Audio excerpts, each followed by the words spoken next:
The corridor of mirrors had always frightened her, and tonight she understood why. Severin walked through the western passage of Hollowmere Palace with a single candle cupped in her palm and her grandmother's silver locket pressed against her sternum, hidden beneath the rough wool of a stable boy's tunic. Her braid had been hacked away 3 hours ago with kitchen shears.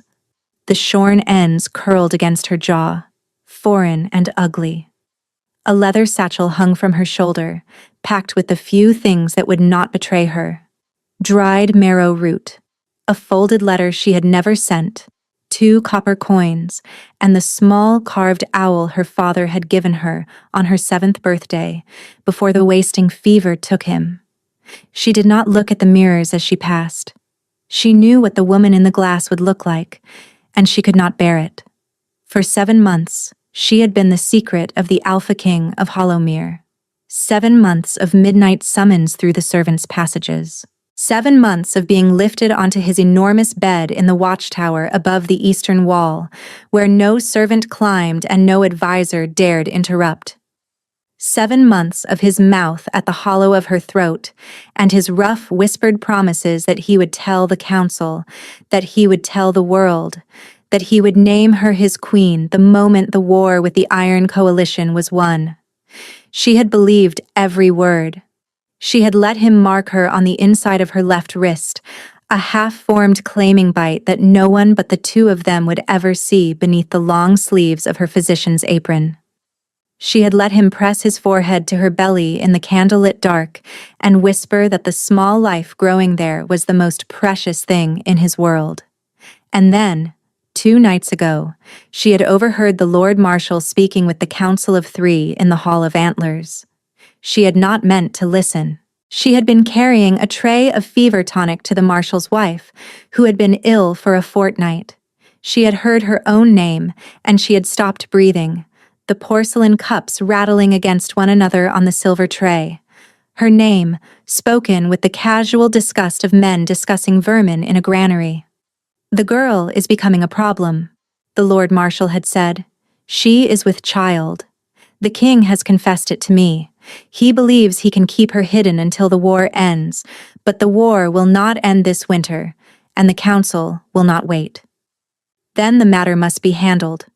One of the 3 had answered, and Severin had recognized the voice of Councillor Mirek, the man who had taught her to read when she was 8 years old. Quietly, "The king must not know. He is too sentimental." "A miscarriage can be arranged," the marshal had said. "The physician is loyal to me." A drop in her morning tea.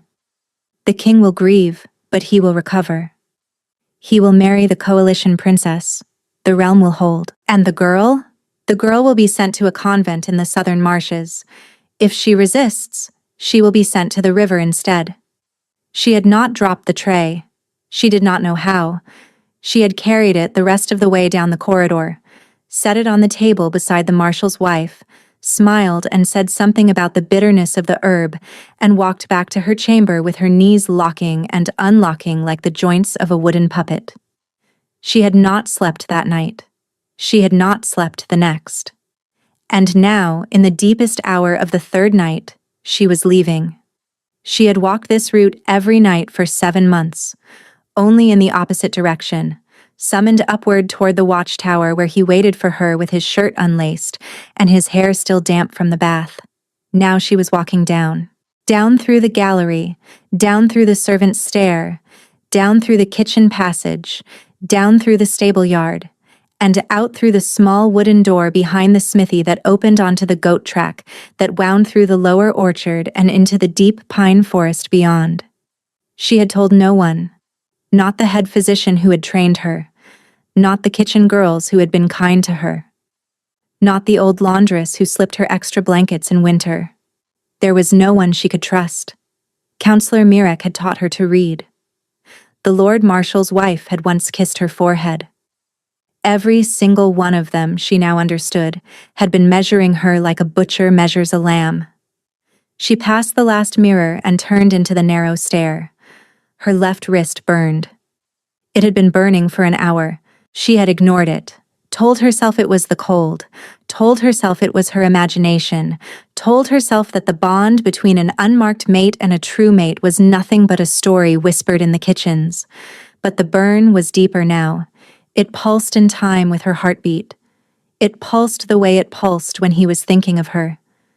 She could not think about that. If she thought about that, she would turn around. She would run back up the stair and into the watchtower and throw herself at his feet and tell him everything. And then he would do what an alpha king in love does. He would defy the council. He would burn his own kingdom to the ground for her. And the Iron Coalition would sweep through the unprotected borders, and 10,000 people who had never heard her name would die in the snow. She loved him too much to let him do that. She loved their child too much to let her live in the ruins. She would disappear. She would carry his daughter, because she knew somehow it was a daughter, into the southern forests where the wolves did not run, and she would raise her under a different name in a village where no one had ever seen the antler crest of Hollowmere. The king would mourn her.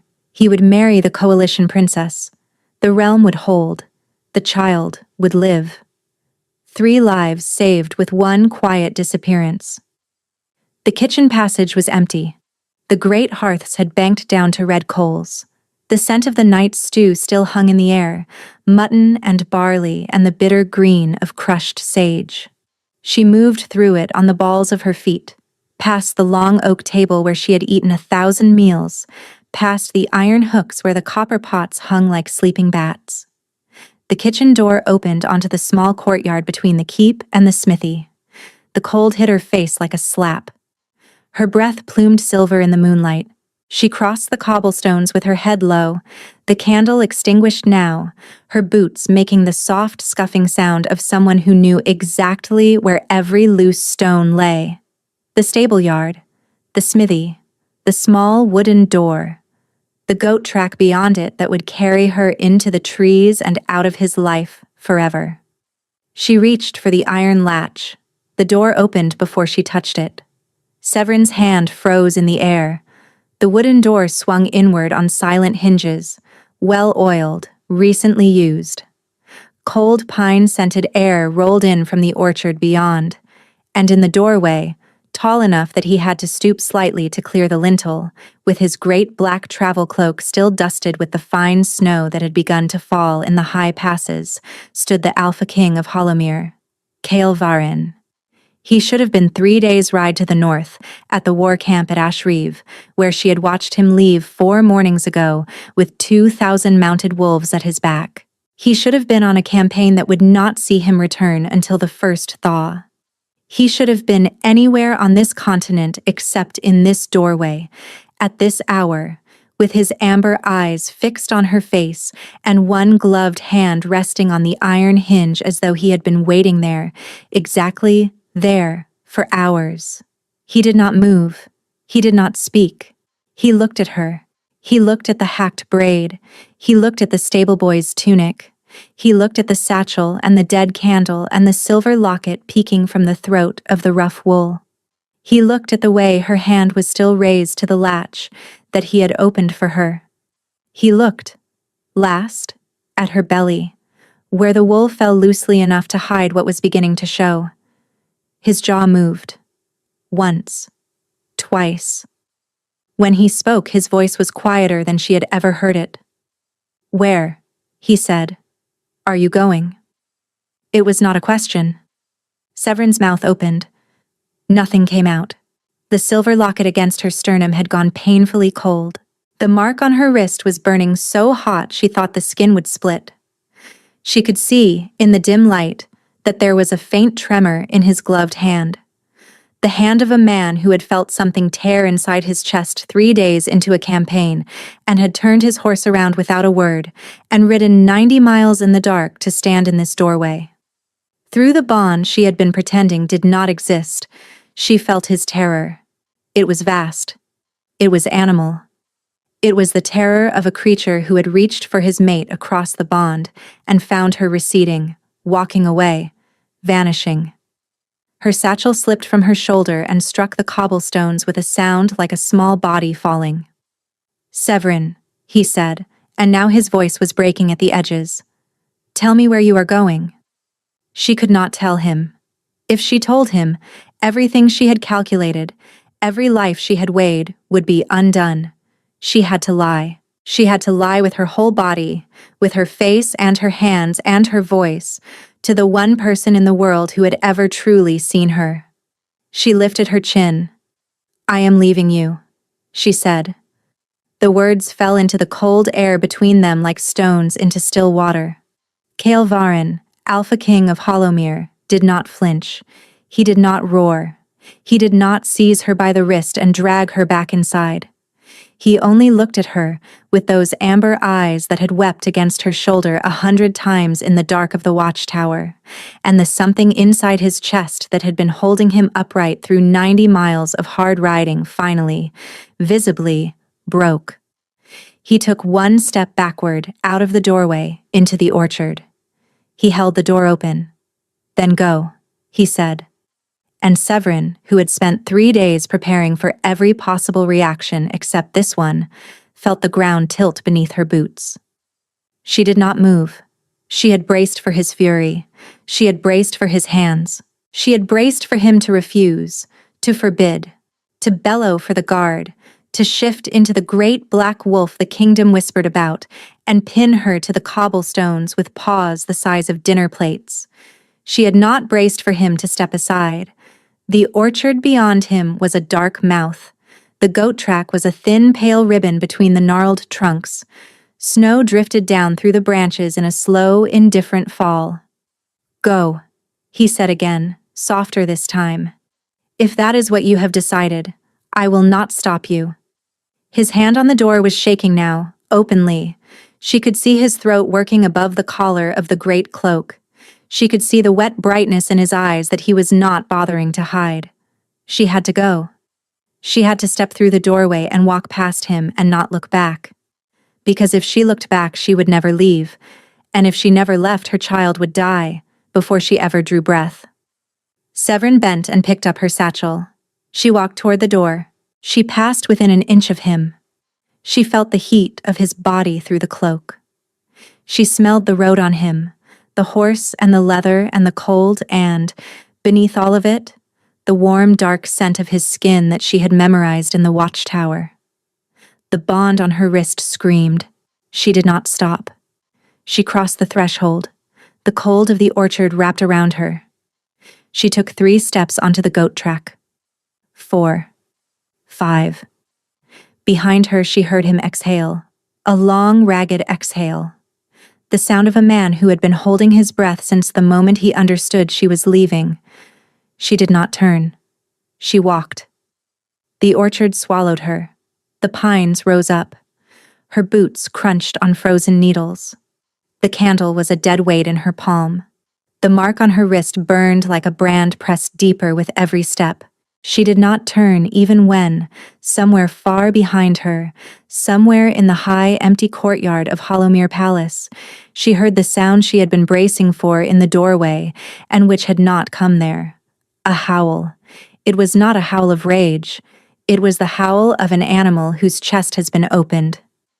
It rose into the snow-thick night and held for one long, impossible breath, and broke at the end into something that was not a wolf's voice at all. Something that was unmistakably a man's, and Severin pressed both hands over her mouth to keep her own answering cry inside her teeth, and she walked faster, and she did not look back. What she did not see, because she did not turn, was this.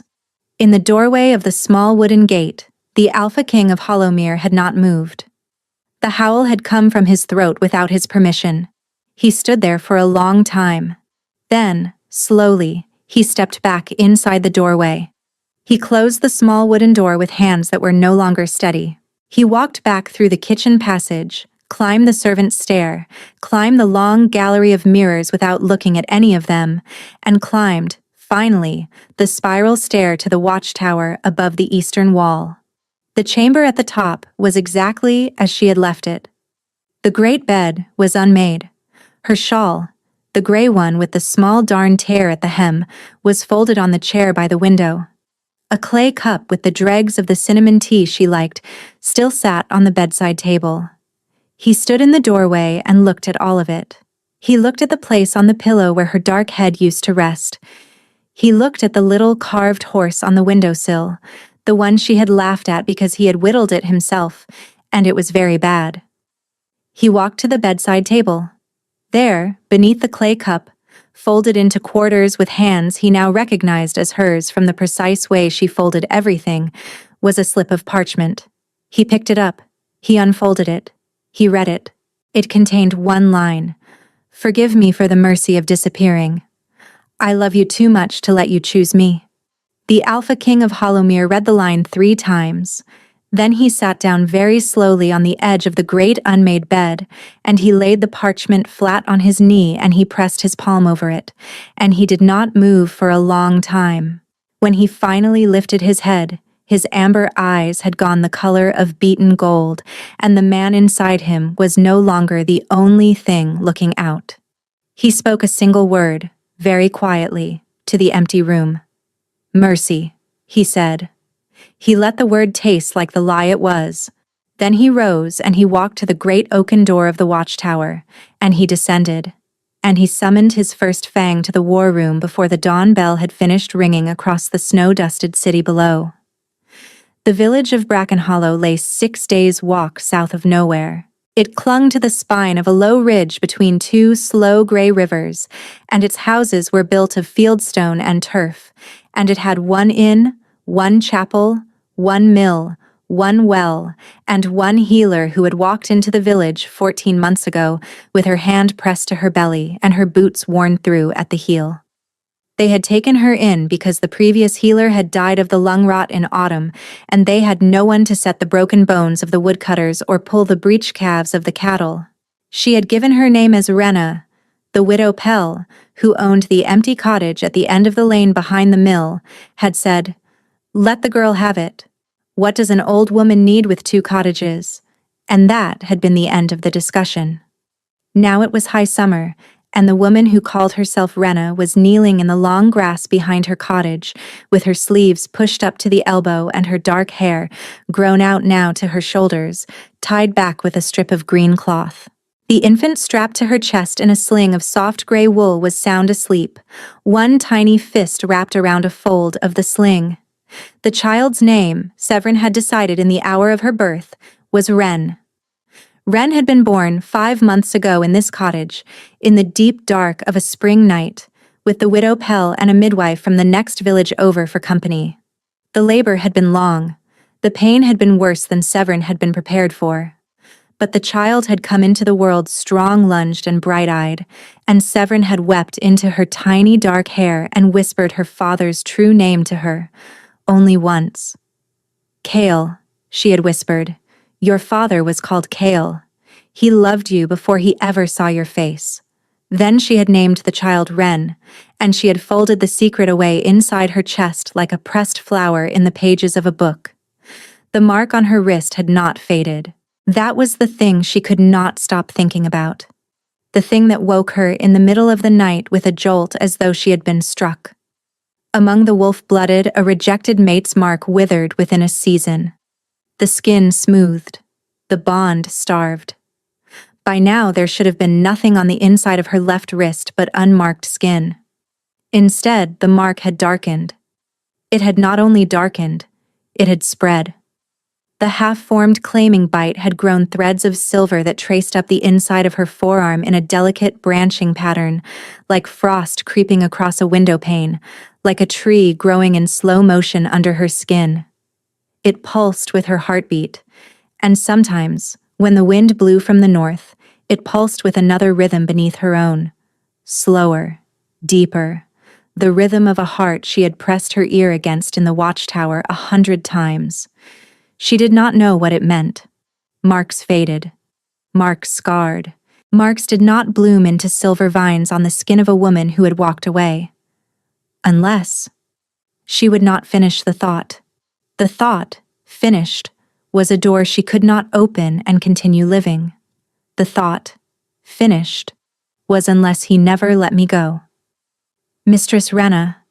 The voice was small and breathless. Severin looked up. A boy of perhaps 11, the miller's youngest, was running across the grass toward her. "Mistress Rena, father says come quick, there are riders at the inn." Severin's hand went still in the basket. Riders. 3 of them. Big men. They have a banner. It is black, with a stag on it. Father says he has never seen the like. A stag. The breath left Severin's lungs in a long, thin stream. The crest of Hollowmere was a white antler on black. A stag was a thing close enough to share the hunting grounds, close enough to be mistaken for, but it was not the antler of the king. The Lord Marshal of Hollowmere bore a black banner with a silver stag. The men at the inn were not Kael's. The men at the inn were the marshals. "Go," Severin said, and her voice came out perfectly steady. "Go back to your father. Tell him I am at the chapel laying out herbs for old Cobb's poultice. Do not tell him you saw me here. Do you understand me, Toby?" The boy nodded.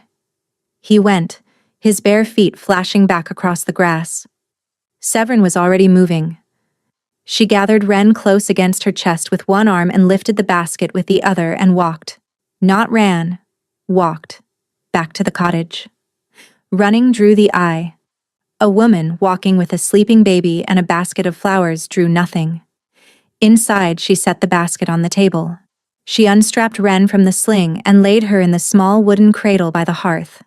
She crossed to the trunk at the foot of her bed and lifted the lid.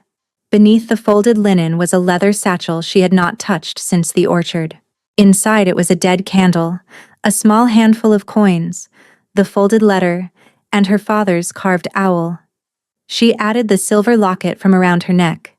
She added the small carved horse from her bedside table, which she had stolen from the watchtower on the night she left because she could not bear to leave it behind. She closed the satchel. She went to the cradle. "We have to go again, my love," she whispered. She did not let herself cry. She had cried out all the easy tears in the orchard. What was left now was only the hard kind, the kind that did not fall. She turned toward the door to fetch her travel cloak. The door opened before she touched it. Severin froze. In the doorway, framed against the afternoon light with the dust of the road still on his boots, and the white antler of Hollowmere stitched in silver thread on the breast of his black travel coat, stood a man she had last seen pouring wine for the Lord Marshal in the Hall of Antlers. He was not the Marshal's man. He was the king's first fang. His name was Doran Ashbringer, and he had been Kael'Varen's sworn second since they were both 15 years old, and his amber eyes were fixed on Severin's face, with the weary, terrible patience of a man who had been searching for her for a very long time, and who had finally found what he was looking for. Behind him, in the lane, a second rider was dismounting. And behind that rider, stepping down from a great black warhorse, was a tall figure in a cloak, the color of a starless night, with the hood drawn up against the sun, and one gloved hand resting on the pommel of a sword Severin had last seen, propped against the bedpost of the watchtower above the eastern wall. The figure did not lower the hood. Doran Ashbringer stepped aside, and the Alpha King of Hollowmere walked, slowly and without speaking, toward the door of the cottage where his daughter slept in a wooden cradle by a hearth he had never seen, and where the woman he had let walk into the orchard was standing very still, with her hand still raised toward a cloak she would not now have time to put on. He stopped in the doorway. He did not cross the threshold. He could have. There was no door in any of the 4 kingdoms that could be closed against the Alpha King of Hollowmere. But he stopped at the line where the rough stone of the lane met the worn pine boards of her cottage floor, and he did not come in. He lowered the hood. The face that looked at her now was not the face she remembered. He had grown thinner. The high planes of his cheekbones stood out sharply beneath skin that had gone the color of old parchment. His hair was longer than she had ever seen it. There were hollows beneath his eyes that were not shadows. There was a fresh scar at the edge of his jaw, a thin white line that had not been there in the spring. He looked, she thought, like a man who had been ill for a very long time and had only recently begun to recover. "Severin," he said. His voice was hoarse. The single word fell into the small room like a stone into still water, and her name in his mouth, after all the long silence, undid something in her chest she had spent every waking hour stitching shut. "You should not be here," she said. It came out small and tired, and she heard the tremor under it, and she hated herself for the tremor. "I know," he said. "You should not be here either." Behind him, in the lane, Doran Ashbringer had taken up a position with his back to the cottage and his hand on the hilt of the long knife at his hip. The second rider, a younger man with a hawk on the shoulder of his coat, had moved to the other end of the lane. The small dirt track had become, very quietly, a guarded corridor. "The marshal's men are at the inn," she said. "I know." "How long have you been?" 3 hours. We arrived at dawn. We have been waiting at the edge of the wood for the boy to leave you. I did not want him to see me." So he had watched her. He had watched her kneeling in the long grass with their daughter strapped to her chest. He had stood in the trees and looked at her and said nothing, for hours, while her child slept against her collarbone. Severin's eyes burned. "Why?" she said. "Did you not stop me, Cale?" She had not meant to ask that question, but it was the question she had been asking herself in the small hours when Wren slept, and the silver vines on her wrist pulsed with a heartbeat that was not her own. His face did not change, but something behind his eyes did. His hand closed on the doorframe. The wood creaked. "Because you asked me not to." Severin's breath caught. "You did not ask me with your mouth. You asked me with everything else. You walked into that orchard like a woman walking into a river to drown. You walked past me, and I felt the bond between us screaming, and I felt your wolf. The wolf you do not even know you have, asking me to let you go, because you had decided that going was the only thing that would keep something safe." He paused. "I did not know what. I have spent every night since learning." Behind him, Wren stirred in the cradle and made the small soft sound of a baby about to wake. Cale's eyes moved past Severin's shoulder into the dim warmth of the cottage, and they found the cradle, and they fixed on the small fist that had risen above the edge of the wooden rim and was now waving slowly in the summer air. The Alpha King of Hollowmere went very still. For a long moment he did not seem to breathe. He looked at the small waving fist with an expression that had no name in any language Severin knew, an expression that was equal parts wonder and ruin. "Severin," he said, and his voice had gone strange. "Is that—" "Her name is Wren." He closed his eyes. His hand on the doorframe tightened until the knuckles went white. His shoulders began to shake. He did not weep. He did not make a sound. But the shaking went on for a long time, while Severin watched the most powerful man in Hollowmere come apart in silence in her doorway. When he opened his eyes again, they were wet. "May I see her?" It was not a command. The Alpha King of Hollowmere, who could have walked through her door and lifted his daughter from the cradle and ridden north with her, before Severin could draw breath, was asking permission. The asking broke her. She nodded, because she could not speak. He stepped across the threshold. He moved like a man approaching a thing so fragile he was afraid his shadow would damage it. He crossed the worn pine floor in 3 slow steps, and he knelt beside the cradle, and he laid one hand, very carefully, on the rim of the wood beside his daughter's small waving fist. Wren's hand opened.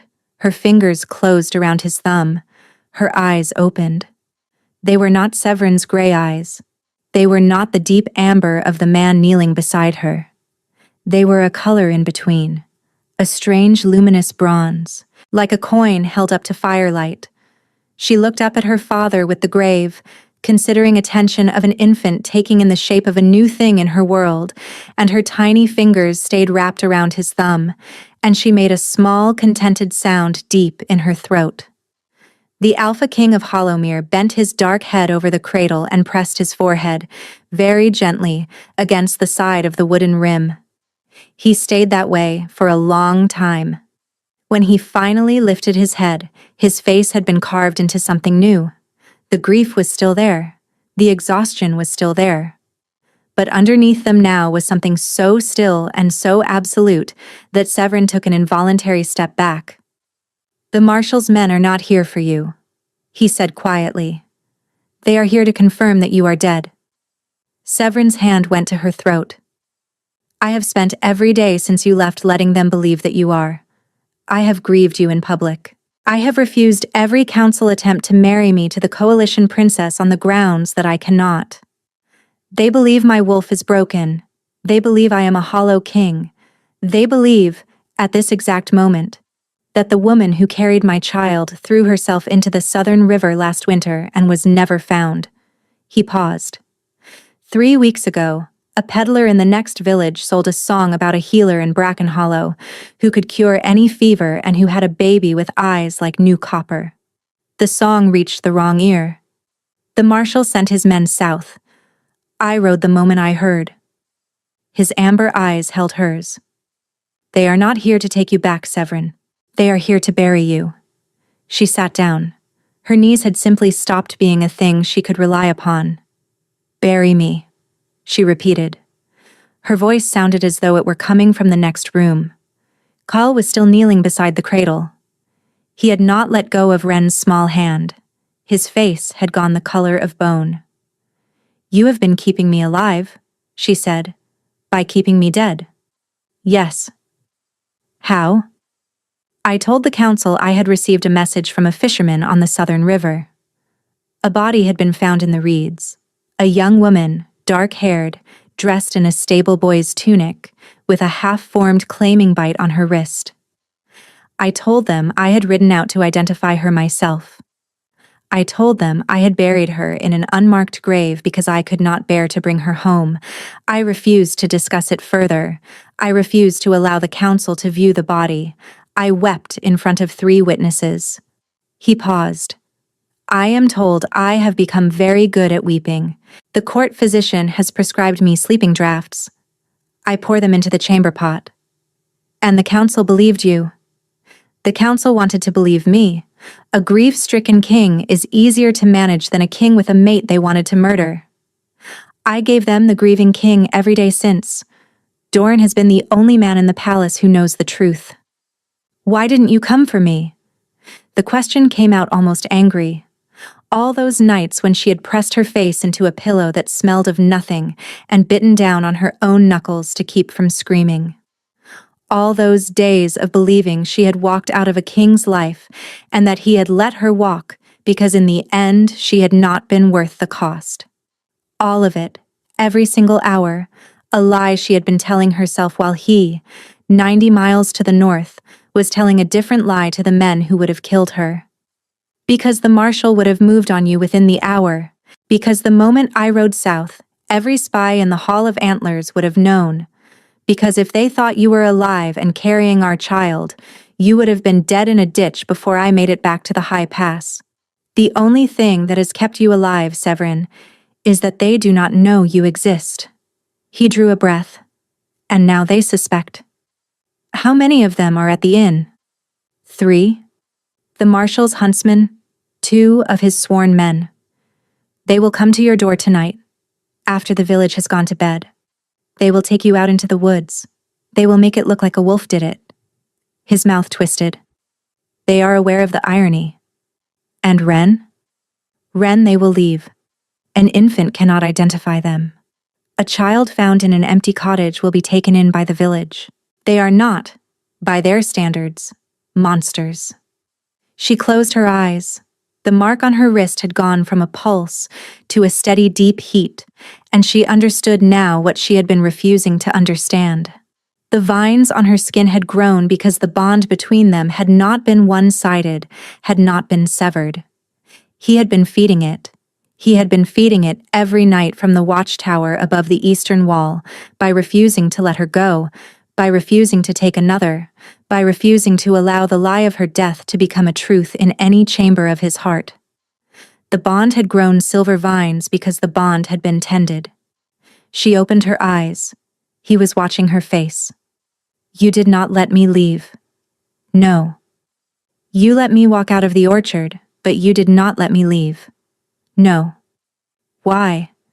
He looked down at his daughter's small hand, still curled around his thumb. Because you were trying to save us, and I did not yet know how to save you back. So I did the only thing I could do. I let you go where you would be safer than my arms could keep you, and I made the world believe you were already gone, and I waited for the moment when I could bring you home without the world ending around us. He looked up. I am here, Severin. I have come to bring you home. The moment is now. A boot scraped on the stone outside the door. It was not Doran's boot. It was not the younger rider's. It came from the wrong direction, from the back of the cottage, from the herb garden, where no one should have been walking at this hour. Severin's eyes flew to Cale's face. He had heard it too. He was already moving. He rose from the cradle in a single fluid motion that did not disturb the infant's grip on his thumb until the very last instant when he transferred her, with a gentleness that should not have been possible, into the curve of Severin's lap. He drew the long knife from his belt. Doran, he said. He did not raise his voice. The first fang of Hollowmere was already turning in the doorway, his own knife already in his hand. The garden, Doran said. The next sound was the small wet sound of a man being killed. It came from just outside the back wall of the cottage. A grunt, a soft impact, the rustle of something heavy settling into the herb beds. Cale was at the back window. He looked out. He looked back at her. His face had gone perfectly still, the stillness of a wolf that had just understood the size of the thing in the dark with it. There were not 3, he said quietly. There were 5. The front door of the cottage shuddered. Something heavy struck it from the outside. Doran turned with the easy economy of a man who had been doing this since he was 15 and braced one shoulder against the wood. They mean to take her now, in daylight. Then someone in our company has talked, Doran said. Yes. The door shuddered again. Severin pulled Wren tight against her chest. The silver vines on her wrist were burning so hot now that she could see the light of them through the linen of her sleeve. Cale saw it. His amber eyes went wide. Severin, your wrist. She looked down. The vines had begun to spread visibly, climbing past her elbow now, climbing toward her shoulder. What is happening? She whispered. I do not know. The door shuddered a third time, and this time the wood split. The first body came through the splintered door in a spray of pine fragments. Doran had thrown him. The second man came through behind the first with a short blade in each hand. He did not make it 3 steps. Cale moved. The Alpha King of Hollowmere crossed the cottage floor in a movement Severin's eye could not properly follow, and the second man with the 2 short blades was airborne, and then he was against the wall above the hearth, and then he was on the floor in the corner with his head at an angle his head should not have been at, and Cale was already turning toward the back window, where the third man was just beginning to come through. The third man saw Cale's face. He tried to retreat. He did not retreat fast enough. Cale caught him by the back of the collar and hauled him into the cottage the way a man hauls a fish into a boat, and the man hit the floor at Severin's feet, and Cale was on him with one knee on his chest and the long knife at his throat. Where is the 4th? Cale said. His voice was conversational. The man on the floor opened his mouth. The arrow that came through the broken doorway took him in the throat before he could speak. It was not aimed at him. The arrow had been aimed at her. The angle was wrong because Cale had been kneeling between her and the doorway, and the man on the floor had risen up under Cale's knee in his last desperate convulsion, and the arrow had taken him instead. The arrowhead glistened black, with something that was not blood, poison. Doran was already through the broken frame and into the lane. The younger rider with the hawk had appeared from the side of the cottage with a short bow and was loosing arrows into the kitchen garden at things Severin could not see. Wren began to cry. The sound of her daughter's frightened wail unstuck something in Severin that had been frozen since the boot scraped on the stone behind the herb beds. She rose. She crossed to the cradle and laid Wren down inside it, and she pulled the small wooden lid that the widow Pell had carved for her, and she closed it over her daughter, and she whispered 3 words through the wood. Stay quiet, love. The bond on her wrist was screaming. The silver vines had reached her collarbone. She could see them in the polished iron of the cooking pot that hung beside the hearth, glowing faintly under her skin like wire heated in a forge. She did not understand what was happening to her body. She did not have time to understand. Cale had risen from the dead man on the floor. His amber eyes had gone the strange beaten gold she had seen once before, in the watchtower, when he had told her that his wolf was very close to the surface and she should not be alarmed if his eyes changed. The eyes were changing now. A second arrow came through the broken doorway. This one Cale caught. He plucked it from the air between them with his bare hand, and he closed his fist around the shaft, and the arrow snapped in his grip. Stay behind me, he said to her. Whatever happens, whatever you see, stay behind me. There are at least 8. The marshal sent more than I thought. They were not going to take you tonight. They were going to come for you in your sleep. Make it look like an accident. He bared his teeth in something that was not a smile. He has thought of everything. He has not thought of me. He turned toward the door. He paused.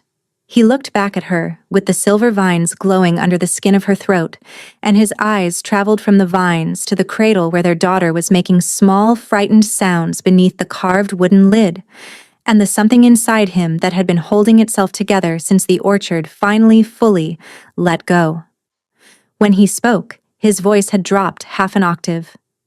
I am going to end the men who came to harm my mate. He walked out into the lane. Severin stood alone in the broken cottage. She did not stay behind him. She had decided, in the orchard, that she would never again be the woman who let other people die for her. She had walked out of Hollowmere because she had thought walking would save them. She had been catastrophically wrong, and the price was that strangers in her thyme garden had brought poisoned arrows to a cottage where her daughter slept. Not again. Not ever again. She crossed to the table. She needed the small clay jar at the back of the table, the one she had brewed 3 weeks ago after a wolf had come too close to the village, and a woodcutter had asked her if there was anything that could turn a wolf away. She had told him there was not. She had lied. She lifted the jar. She unstoppered it. The smell that rose from it was thick and sharp, the smell of crushed wolfsbane and silver shavings and the resin of the white pine. An old recipe. An outlawed recipe. A recipe her mother had whispered to her when she was 9, and had made her swear never to brew. Only if the world ends, my love. Only if the world ends. The world had ended an hour ago. She tied a strip of linen around her face. She stepped over the dead man on the floor. She walked. With the silver vines burning under her skin and the small clay jar in her hand and her dead mother's outlawed recipe held close against her chest, toward the broken doorway. Outside, Kelvarin was already among them. The lane was full of men. Severin counted 6 on their feet and 3 on the ground. Doran had a man pinned against the wall of the smithy across the lane.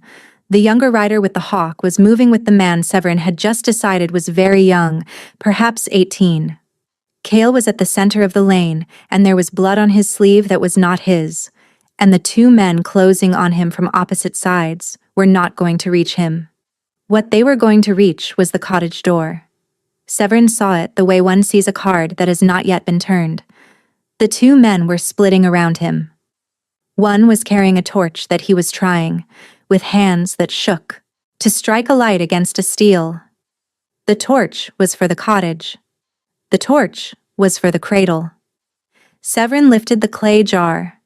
She did not know, afterward, where the words came from. They rose up out of her chest as though they had been waiting to be spoken, and they came out of her mouth in a voice that was not entirely her own, a voice that had a low harmonic under it. "Stop," she said. The lane stopped. Every man in it, the marshal's men, the king's men, Cale himself, the boy with the hawk, the man Doran had pinned against the smithy wall. Every single one of them turned, in the same instant, to look at the woman in the doorway with silver vines glowing under the skin of her throat, and a small, unstoppered clay jar held high in her hand. She tipped the jar. The black liquid inside it poured out onto the dirt of the lane in a thin, perfect line that ran from her doorstep to the edge of the road. Where the liquid struck the earth, the dirt darkened. Where it pooled, a thin, pale smoke began to rise. The marshal's men, the men with wolf blood in their veins, took a step back. They took it in unison, the way men step back from the edge of a cliff they had not realized was a cliff. The man with the torch dropped the torch. "This is my house," Severin said, in the voice that had a harmonic under it. "This is my daughter's cradle. You will not pass this line." The black liquid hissed. The smoke thickened. Severin lifted her marked wrist and pressed her glowing palm flat against the doorframe, and the silver vines under her skin pulsed once, brilliantly, and the line of black liquid in the dirt caught fire. It was not ordinary fire. It rose from the earth in a thin, pale wall, the height of a man, the color of moonlight. And it did not touch the cottage, and it did not touch Cale where he stood beyond it. But the marshal's men, the wolf-blooded men, the men who had come to harm her daughter in her cradle, fell back from it as though it were the edge of a furnace. One of them screamed. The wall of pale fire held. And Severin understood at last what her mother had meant when she had said only if the world ends. She had not made the recipe. The recipe had made her. She turned her head. Slowly, and across the wall of pale fire her eyes met Cale's, and from his throat, low and astonished and reverent, came a single word. "Vela," he said. It was a word in the old tongue, the tongue spoken in Hollowmere only by the very old and the very secret, and Severin had heard it once before, as a child, from her mother's lips on her deathbed. She had not known what it meant. She had never asked. She understood now that her mother had known exactly what was sleeping in her daughter's blood. And she understood, with a cold, clean certainty that arrived in her like the first breath after a long submersion, that the Lord Marshal of Hollowmere had not sent his men south to bury a healer. He had sent them to bury a Vila, which meant the Marshal had known what she was, which meant he had known for years. The wall of pale fire flickered. Severin's knees began to give.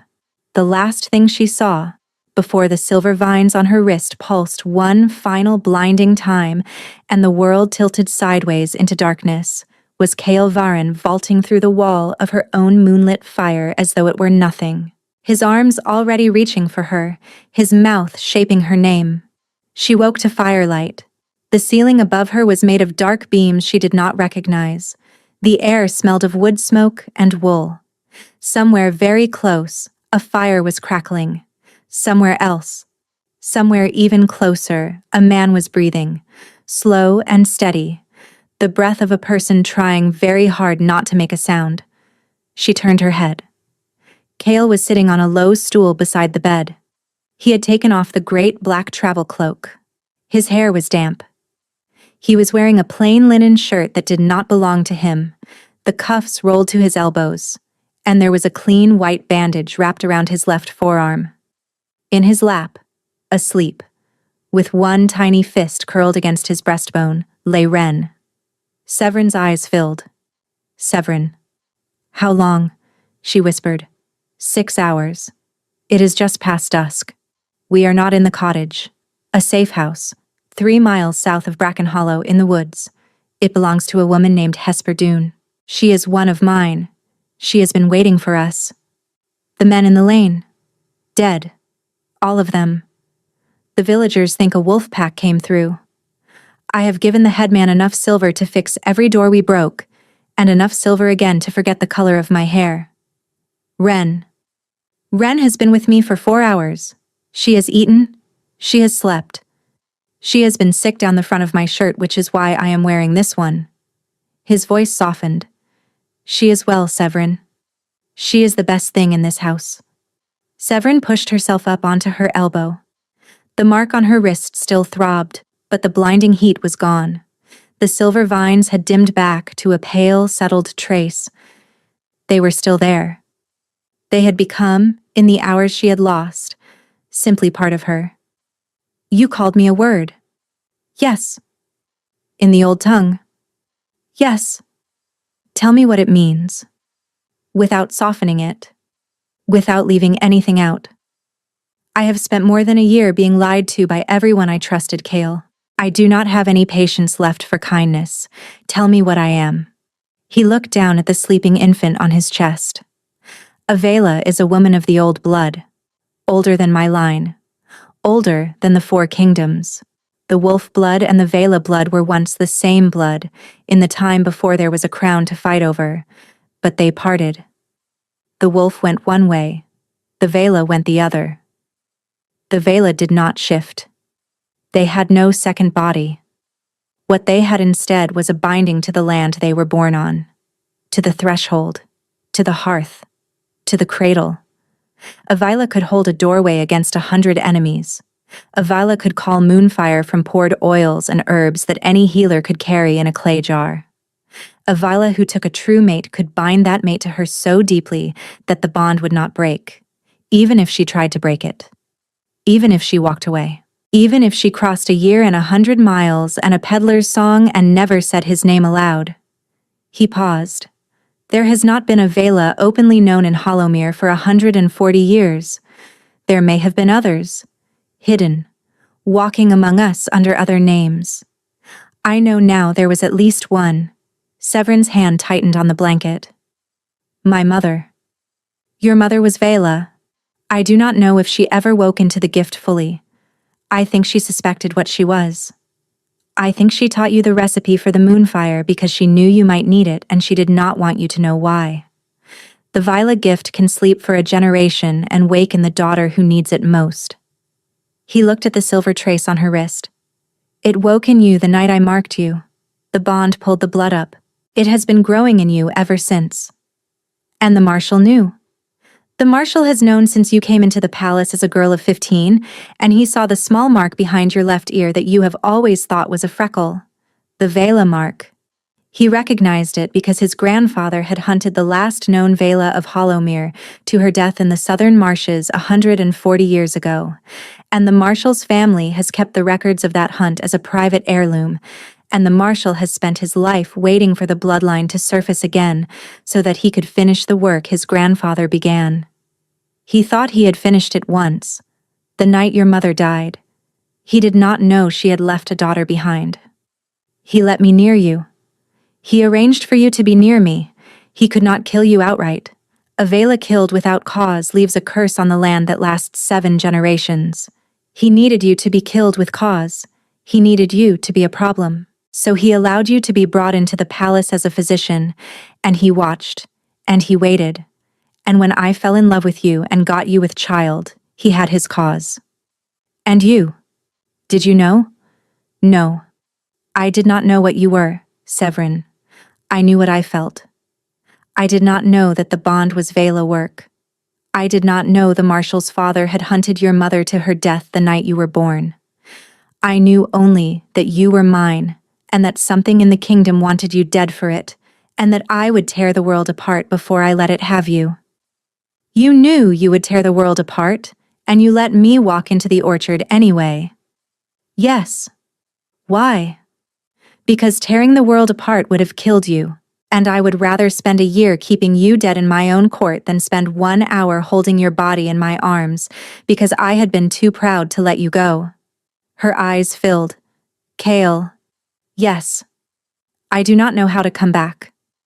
He laid one large hand, very gently, over the small back of his sleeping daughter. You do not have to know. You only have to come. A soft knock came at the door. It was Hesper Doone, a small woman of perhaps 60 with iron-gray hair plaited tight against her skull. My lord, Doran has returned. He says he must tell you alone.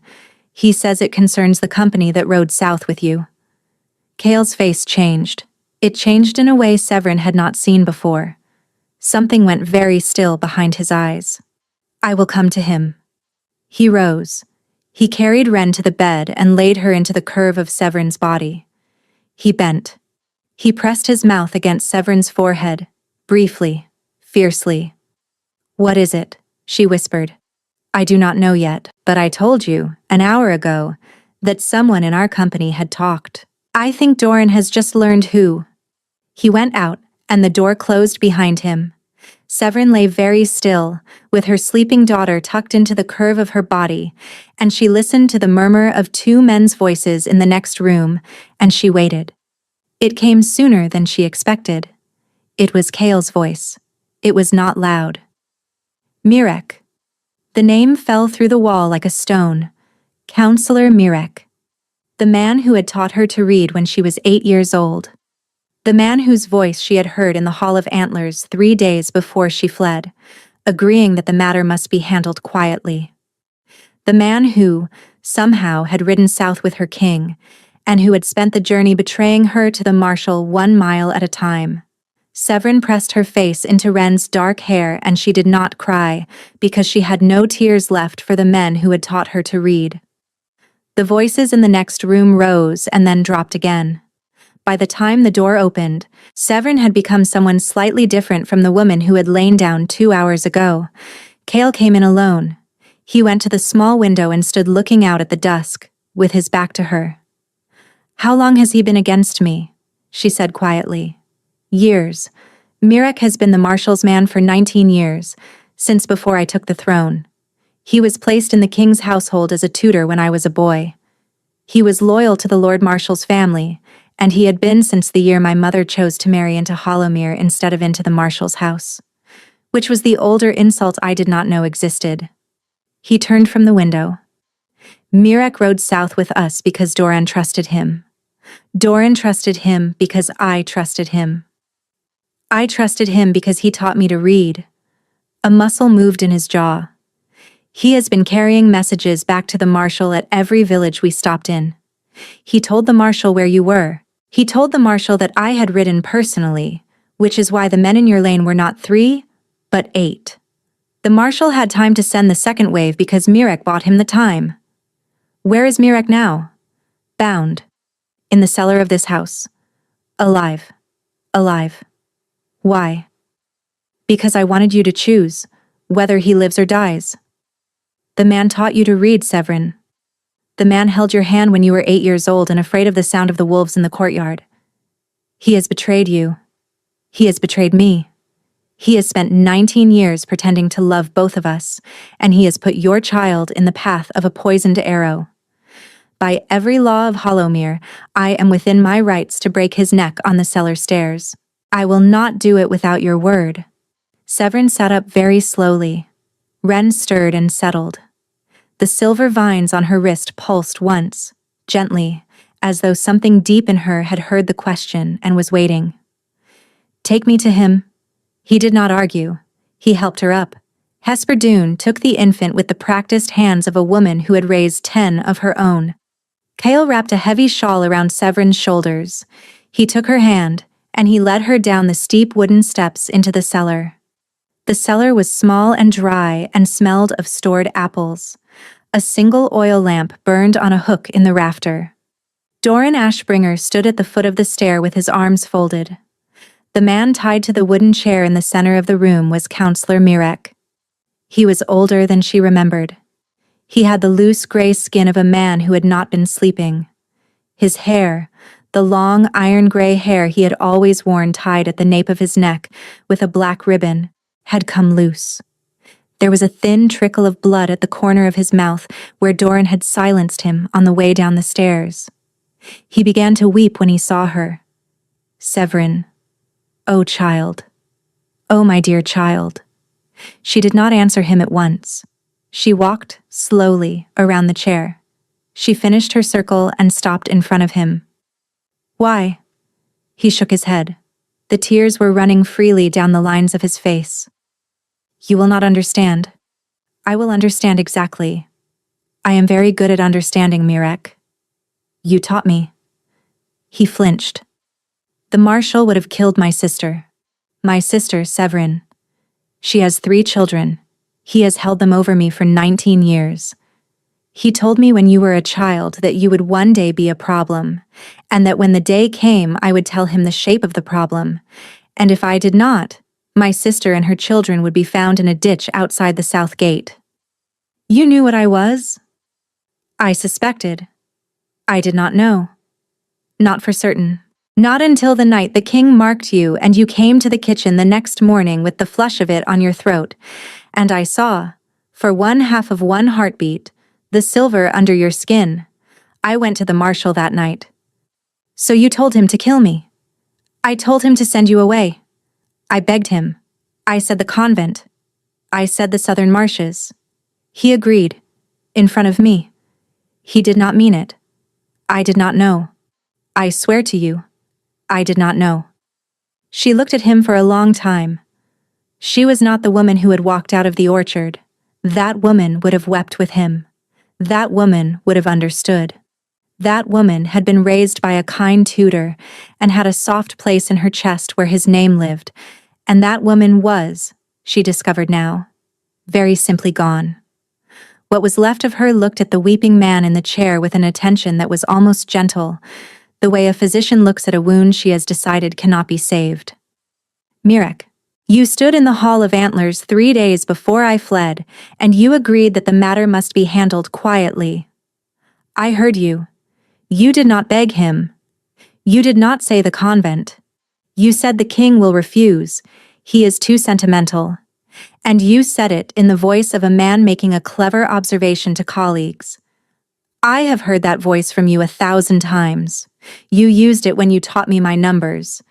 I would know it in the dark. His face did not crumple.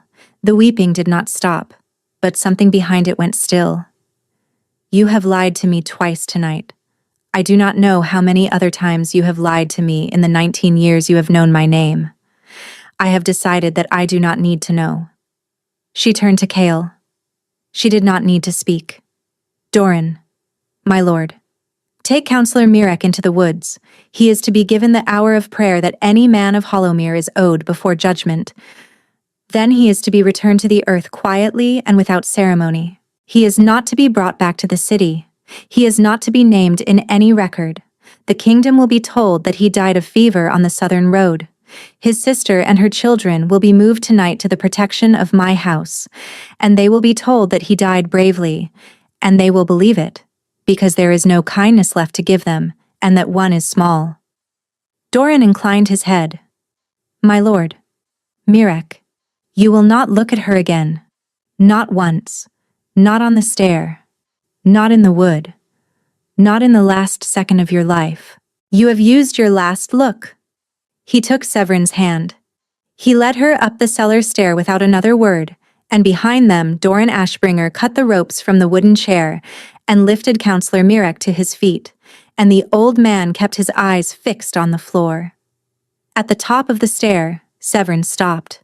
She turned to Kale in the small dim hallway, and she lifted his hand, and she pressed her mouth against the inside of his wrist, where the answering mark had been waiting for her since the orchard.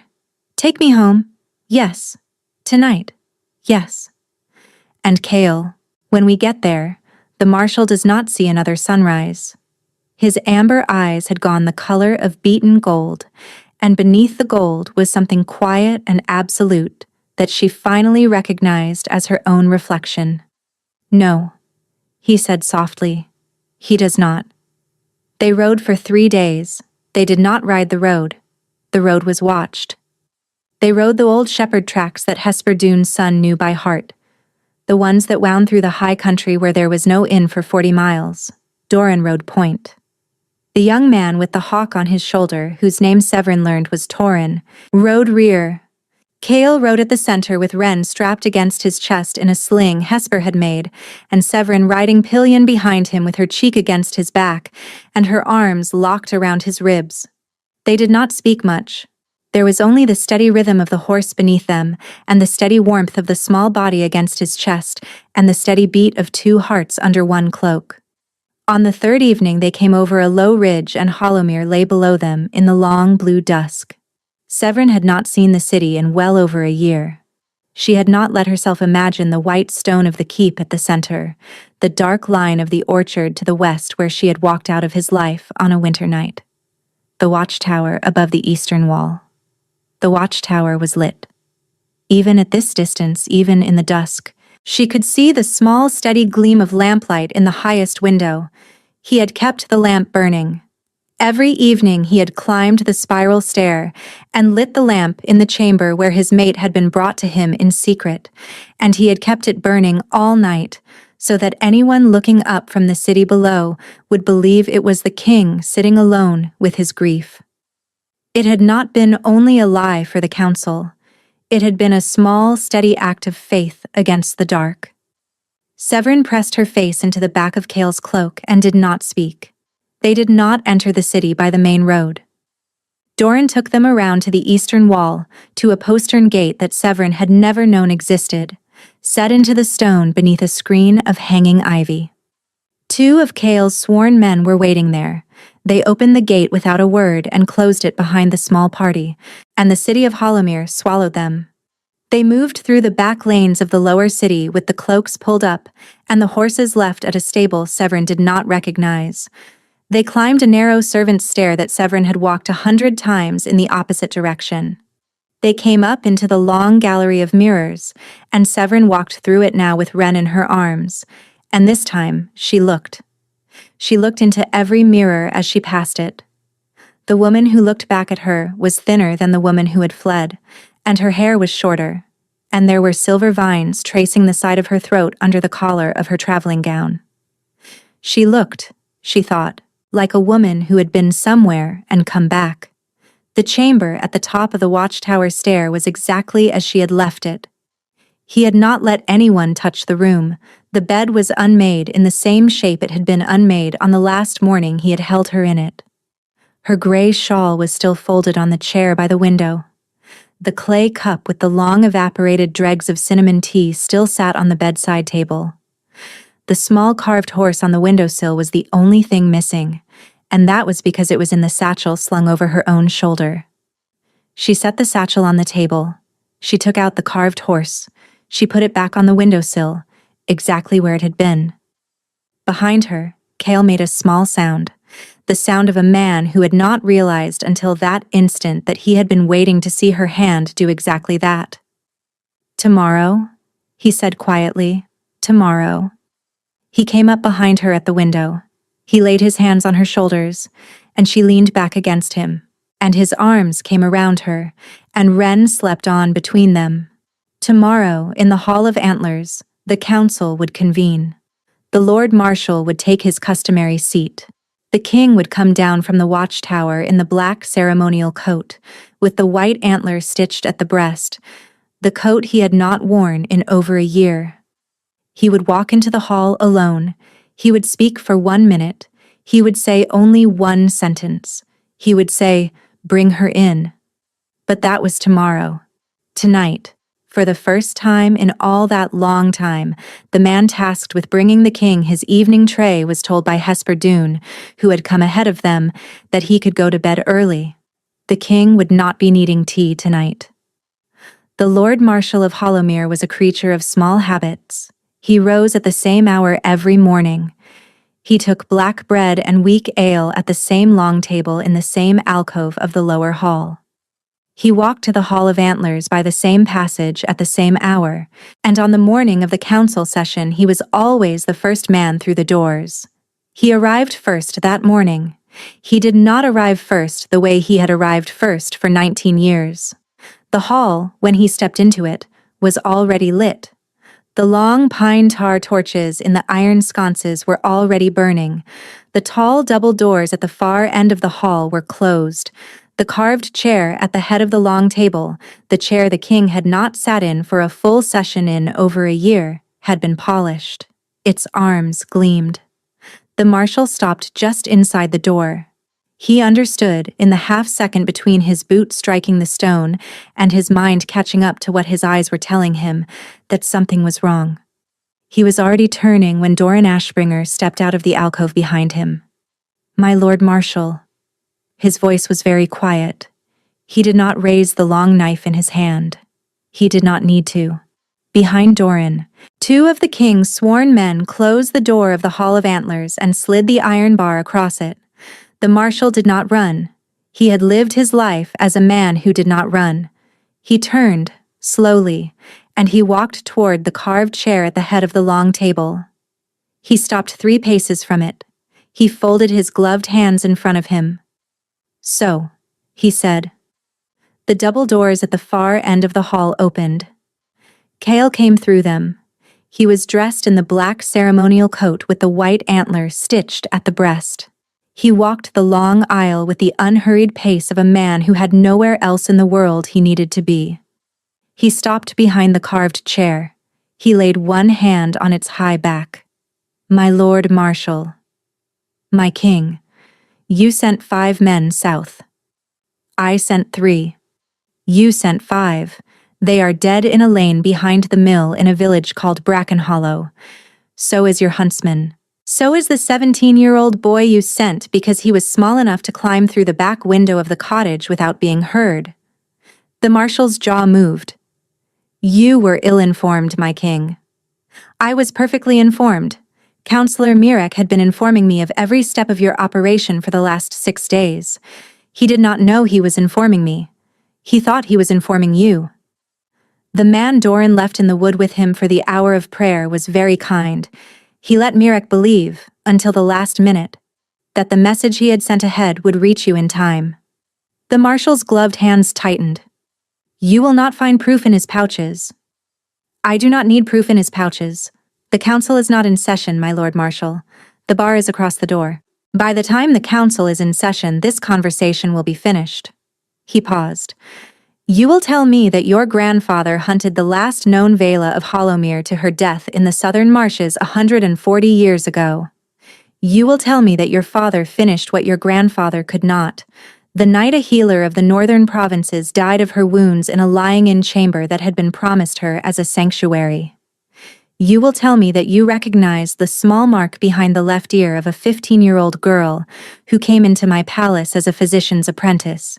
You will tell me that you arranged for her to be near me, and that you watched, and that you waited, and that, when the moment came, you sent men south to silence her in her sleep, and let me think a wolf had done it."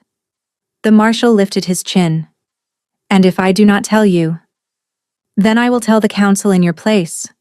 I will tell them tomorrow. I will tell them every morning for the rest of their lives, and I will let them watch what I do to you in front of them, so that no man of Hollowmere ever forgets what happens to a marshal who lays a hand on a Vila's child."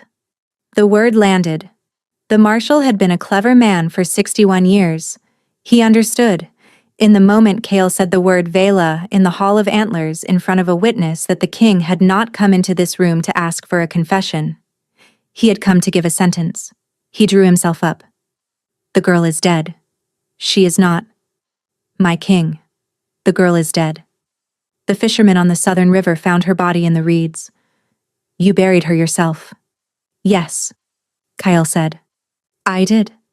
I buried her so well that she walked out of her grave and came home. Doran, open the back doors." Doran crossed the hall. He went to the small servant's door behind the alcove, the door Severin had passed through 10,000 times when she was a girl carrying trays and bandages. He opened it. Severin walked through. She walked alone. Wren had been left in the watchtower with Hesper Doone. Severin had wanted, for this one moment of her life, her arms to be empty. She had dressed in a long, high-collared gown of pale gray wool, the kind a healer might wear, the kind she had worn every day of her time in the palace before the orchard. The silver vines under the skin of her throat caught the torchlight as she walked down the long aisle, glowing faintly through where the high collar parted. The Lord Marshal of Hollowmere watched her come. He did not move. He did not speak. He did not, to his credit, attempt to lie. He looked at the silver vines, and he looked at her face, and Severin saw, in the small final tightening of his gloved hands, that he had finally understood the size of the thing he had spent 19 years setting himself against. She walked the length of the hall. She stopped 3 paces from him. "My Lord Marshal, Mistress Severin, you sent men to harm my daughter in her cradle." "Yes." "You knew what I was?" "Yes." "How long?" 19 years. She inclined her head, very slightly. "Then I have one question for you. And I would like you to answer it truthfully, because it is the last question you will ever be asked. My mother. Did your family hunt my mother? The marshal closed his eyes. For a long moment he did not speak. When he opened his eyes again, there was something in them that, in another man, in another room, on another morning, Severin might have called grief. Your mother died of a fever in the northern provinces when you were 6 years old. That is the truth she was given. The other truth is that my father sent 2 men into her lying-in chamber the night she gave birth to you, and that she killed both of them with her bare hands and a cup of moonfire before the third one cut her throat. She did not die of a fever, child. She died of us. I was 18 years old. I did not raise the knife. I held the door. The Hall of Antlers was very still. Severin did not weep. The other kind of grief, the harder kind, was already finding its slow, private course down the inside of her chest, and that kind did not need a public room. She lifted her marked wrist. She did not have her clay jar. She did not need one. The silver vines under her skin had been growing for over a year, and what they were now was a gathered thing, a banked thing, a thing waiting. She laid her marked palm, very gently, against the center of the long pine table. The vines pulsed. The light spread. It spread out across the table in a slow, widening circle, and where it touched the pine, it did not burn the wood, but it lifted from the wood a thin, pale moonlight that rose and gathered around the Lord Marshal's gloved hands, around his shoulders, around his throat. The Marshal closed his eyes again, and he did not fight it, because he had been a clever man for 61 years, and he understood that this was the curse his grandfather had earned for the 7 generations of his line. He did not cry out. He looked at Severin. "I am sorry, child," he said, "about your mother." Then the moonlight closed over him, and the Lord Marshal of Hollowmere fell, very quietly, where he stood. Severin lifted her hand from the table. The silver vines dimmed back to their settled trace. The hall was silent except for the small, steady breath of the men who had been allowed to witness this, the men Cale had chosen, who would carry the story out into the city in the precise shape the king and his queen had agreed upon the night before. Cale came around the long table. "Severin, I am all right. Are you?" "I will be." He turned to Doran. "Open the door. The council will be arriving. Tell them their marshal has died of an apoplexy at the council table, and that the king and his lady wife will receive their condolences in the watchtower at midday." The king of Hollowmere offered his arm to the woman who had walked back into the Hall of Antlers as the truth her court had been told to bury, and she laid her hand on his arm, and they walked together out of the hall by the king's private corridor as the bar slid back across the door behind them, and the council of Hollowmere began, unknowing, to enter. The council was told what the council was told. The marshal had died at the table of an apoplexy. The court physician signed the certificate without remark. The marshal's son, a quiet man of 40 who had been kept deliberately at the family seat in the north for the last 19 years, was sent for. He arrived 3 days later, looked at his father's body, looked at the king, looked at Severin, and went to one knee in the lower hall in front of the assembled court without being asked. He had known, he told Cale privately that evening, since he was a boy, that his father was a man whose house should not be permitted to outlive him. He thanked the king for the cleanness of the execution. He asked permission to retire to the family lands and never again to be summoned to court. The permission was granted. The coalition princess was sent home with a polite letter and a chest of silver. She returned the silver. She kept the letter. 2 years later, when she became the queen of her own country in her own right, she sent Severin a small carved bird of white stone with a note that said only, "Thank you for not dying, sister." The Iron Coalition signed a treaty that winter. The war that the marshal had been so certain would not end for years ended in a single afternoon of negotiation in a tent on the high pass. Between a tired king who had buried no one in the southern marshes and a tired coalition general who had been waiting 9 months for a reasonable man to send him a reasonable letter. The treaty was named, in the histories, the Treaty of Two Quiet Men. Councillor Mirek was buried in the woods south of Brackenhollow, in a grave Doran Ashbringer dug himself. His sister was moved with her 3 children to a farm on the king's own lands, and she was told that her brother had died bravely on the southern road, and she believed it.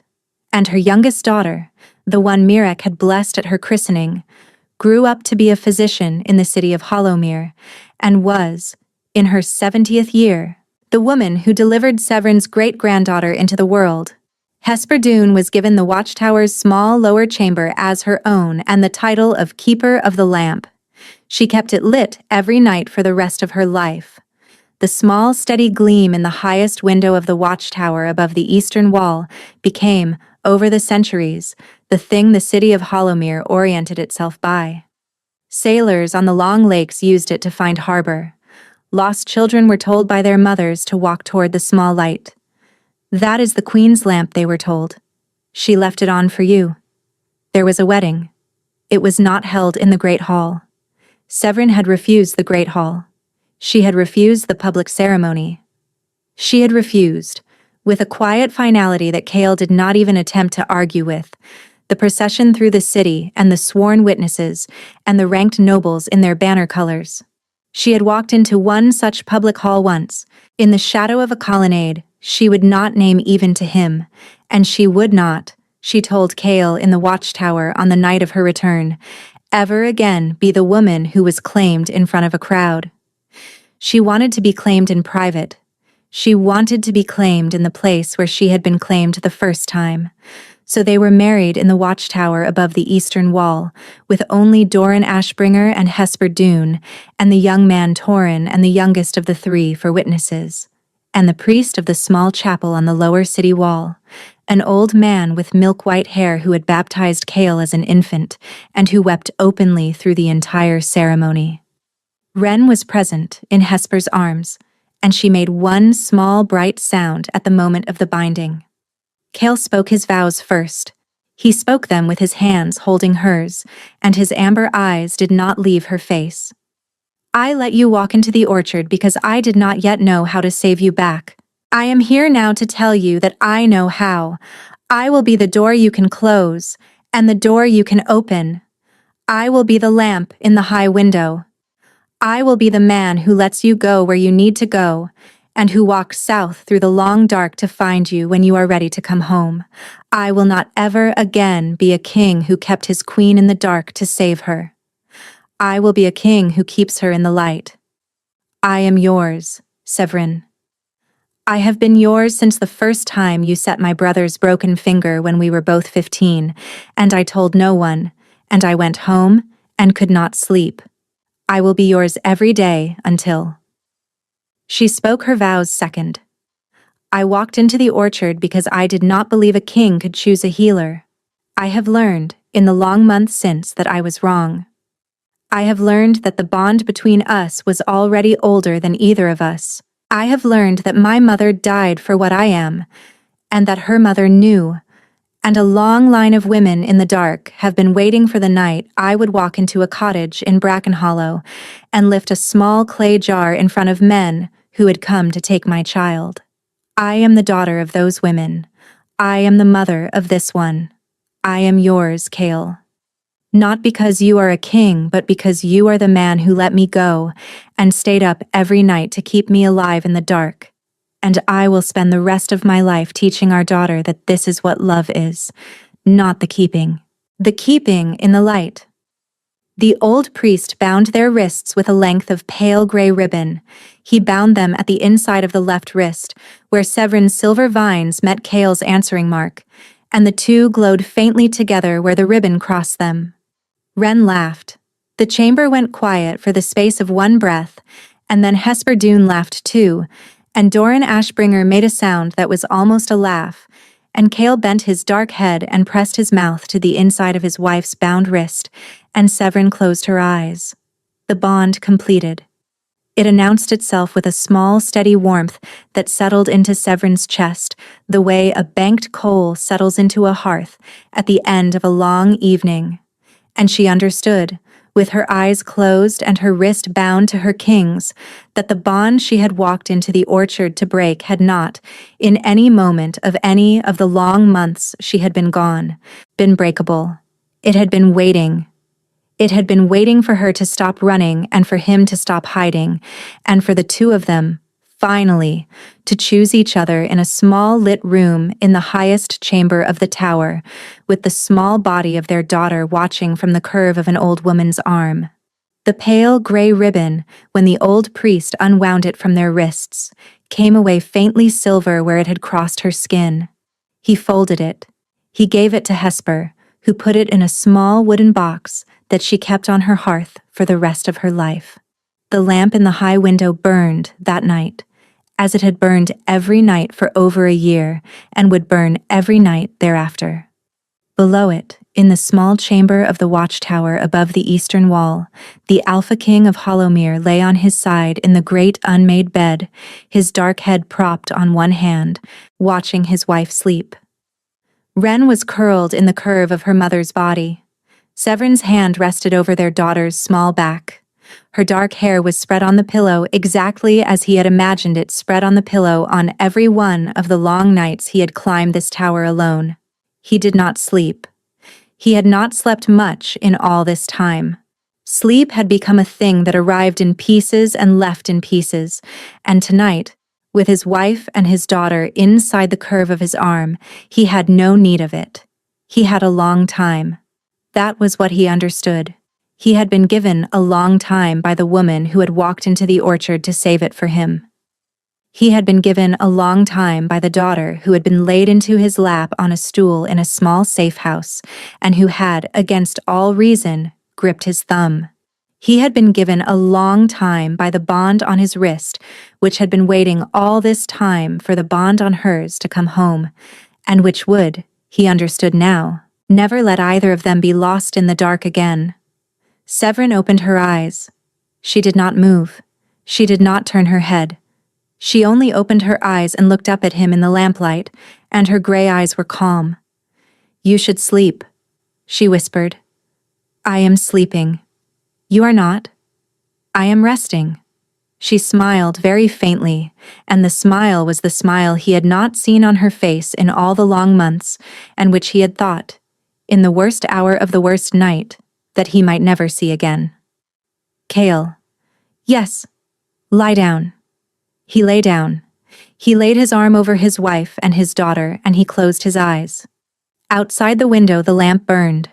In the city below, the watchman on the lower walls saw the small steady gleam in the highest window of the watchtower, and did not, that night, think anything of it. The lamp had been lit every night for a long time. The lamp would be lit every night for the rest of their lives, and the lives of their children, and the lives of their children's children. The lamp was, by then, simply part of the city. It was the small light that meant the Queen was home. It was the small light that had been left on, all those long months, by a king who had not been able to bring her home yet, but who had known, with the absolute certainty of a man whose wolf had refused to let her go, that one day he would. He had brought her home. She had, in the end, brought herself. And in the small high chamber of the watchtower, with their daughter sleeping between them and the silver vines on her wrist, resting at last against the answering mark on his, the Alpha King of Hollowmere, and the Vila who had walked out of his orchard to save him fell asleep at the same moment, for the first time in too long, and for 10,000 nights to come. The lamp burned. The city below it slept, and in the long pages of the histories of Hollowmere, in the chapter that would be read aloud to children for 300 years afterward, the story would always be told the same way.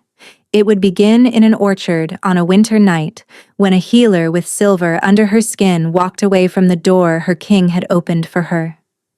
It would end in a tower, on a summer night, when the same king laid his arm over his wife and his daughter and slept. Thank you so much for listening. I hope you enjoyed this story.